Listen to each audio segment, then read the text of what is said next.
Welcome to Ingredient Insiders. I'm John Magazzino. And I'm Andrea Parkins. Thanks for watching this clip of our interview with Allison Hooper. For the full episode, find us on Apple, Spotify, or wherever you listen to your podcasts. Links in the description below. Is there a goat cheese pairing that you love that's maybe unexpected or Great unique? Question. Well, all right. Here's something fairly unexpected that I discovered. This is really okay. First of all, let me just preface this by saying that when we started our business, all this pairing stuff didn't exist.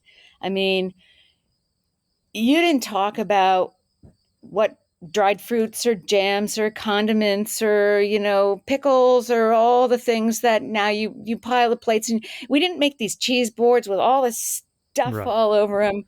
You had cheese and that was it. And that I learned in France. I mean, it was after the meal. You just had cheese. Depending on what region you lived in, you had the cheese of the local cheese. And you might have, you might have a sauterne or you might have a dessert wine or something. Certainly the best pairing for the goat cheese, I think, is a nice Sauvignon Blanc, some very mineral out, white wine or sparkling wine, something very light that doesn't overpower the goat cheese. And, goat cheese it's not easy to pair with all kinds of strong tasting products, but I will give you one pairing. My kids, I have three sons, and they kind of grew up on the cheese because in the early days that was what we got. What's for dinner? Goat cheese. And it didn't the stuff that didn't before it went to the pigs, it came home, right? So when they would come home from school or college, they would all grab their favorite aged goat cheese. They'd have their own Cremant, they'd have their own Bijou, their own Bambouche, and they would dip into it with pretzels and just stand around the island in the kitchen and just like be eating this and the thing would be gone. And I thought, pretzels? That's kind of interesting. But I thought, wow, what I really like about this is it's so unpretentious. It's not you could always find a stale pretzel someplace in your pantry, right? Yeah. So, but trying to find things that make it easy to eat these products. That was really always our mantra. It's not fancy. It doesn't have to be fancy. I might put pretzels on my next cheese board now. Why not? Yeah. I mean, I'm a Philly girl, so. Yeah, that's right. The nice saltiness. Yeah. It's great, right? I love that. Do you want to talk a little bit about butter? I would love, yes. I would always love to talk about butter. Who doesn't? Let's talk about the butter. One thing that I think sticks out about Vermont is the logs versus and it's also butter logs. Yep. And it's cultured, which not all butter is cultured. Yes. So that it brings a unique flavor profile that again, going back to Jen Sussman so and myself now in the camp that this is the best butter in the world. Talk to us about the butter, why the log. I love the version salted with the crystals in it. The sea I salt. mean, it's So just good. like a little crunch and amazing. Yeah. Did the butter become the biggest product eventually? Or because I always think goat cheese and creme fraiche, but No, actually it did not. Although it became a big part, it was a core product for us. The origin story of the butter, when we started the business, we wanted to make this cultured butter. And on the farm in France, we made butter once a week. And every day we would separate cream. And this was raw cream. And the cream that would then ferment and set in the cup was creme fraiche. It was fresh cream, raw cream, and very flavorful and thick. And at the end of the week, we'd have these buckets that we didn't sell at farmers markets, we'd put in this churn and we'd churn into butter. And the butter was amazing. It was, oh my God, we gorged on that stuff. Did you sell the butter? And What? Oh, sure. Yeah. Oh, yeah. We had this little wooden, the little wooden Uh-huh. mold, and we'd put the butter in there and we'd press it into the mold, um, yeah, they were beautiful. And I always wanted to make the cultured butter because I thought we don't have that in the United States. And of course, here in the US, you can't make butter with you're not allowed to make butter with raw cream. You have to pasteurize the cream, and you have to add the culture back into the cream and culture it before you churn the butter. So for years we didn't do it because we didn't have the space, we didn't have the churn, but we always aspired to make this butter. And one day Bob and I saw a churn in the dooryard of a dairy, and this most dilapidated, horrendous churn that was destined for the junkyard. We bought this churn, and we duct taped the thing together. And I really didn't know anything about what I was doing, true to form. So I thought, well, I'm going to put some creme fraiche in this churn, and I'm going to churn it into butter. And I churned it, and it worked. It broke. It made butter, and I thought the butter was great. I'm thinking, but how did I know? Mm-hmm. I wasn't a chef. So I sent it to a chef, Hervé Rioux in New York. He was a chef at the Plaza, and he was writing a book about French chefs.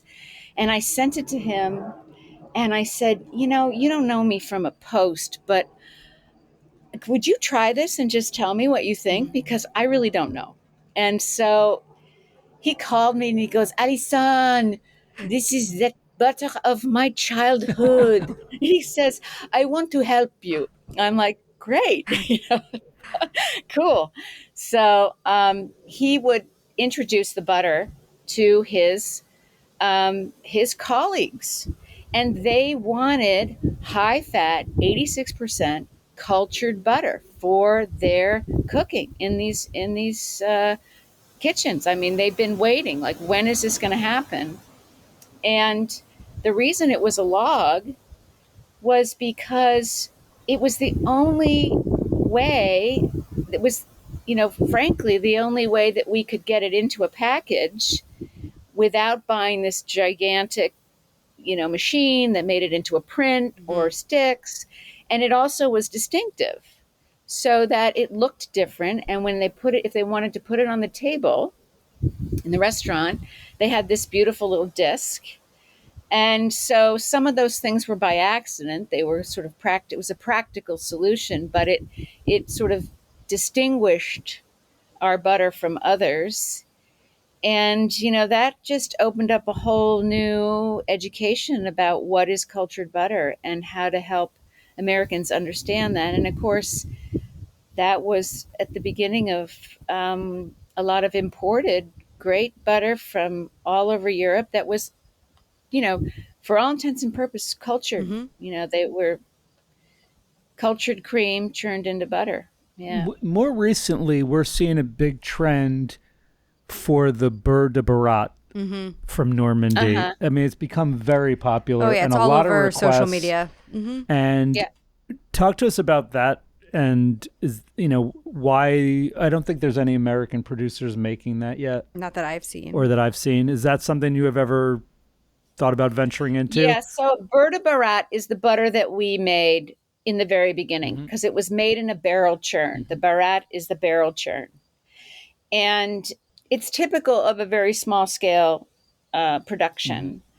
One of the ways it's distinctive, I think it is flavorful. One of the challenges of beurre de Barat is when you make butter, when you add the salt, you have to work it and work the salt in so that you can extract as much of the moisture Mm-hmm. and buttermilk out of the butter, because if it lingers in there, it tends to make the butter rancid. Or for chefs, they don't want butter they want the butter to be pretty uniform, so that when you look at it, you don't see a lot of variation. It's not sort of variegated in the butter. When we went to a continuous churn, we contacted a company in France, and we said to them, look, we really like our butter, and we don't want to change the recipe. And they said to us, we will install this small churn. For us, it was like a lab-sized churn for a big company in France. And we guarantee you that you will love this butter. And if you don't like the butter that this makes, we will take it back. So we thought, all right. Very confident. Great. Yeah. And so indeed, we made this great butter. And it was, for us at that point, when we were selling in a lot of food service, I think it was helpful to our selling proposition, because I think for a lot of chefs, they really wanted the consistency and the shelf life. We really needed to guarantee a distributor that it would last several months without changing texture or flavor. So, yeah. It really is the best But butter. the Berta Barat is a very it's an artisanal production. I always see these videos with the guys with the paddles and they're moving it around. Yep. And it's called Bourdieu. Bourdieu right? is the one brand that people love. Yeah. Thanks for listening to this episode of Ingredient Insiders. You can find the products we discussed on today's episode at chefswarehouse.com or your favorite specialty retailer. And don't forget to follow us on Instagram at Ingredient Insiders and Chef's Warehouse at Where Chefs Shop.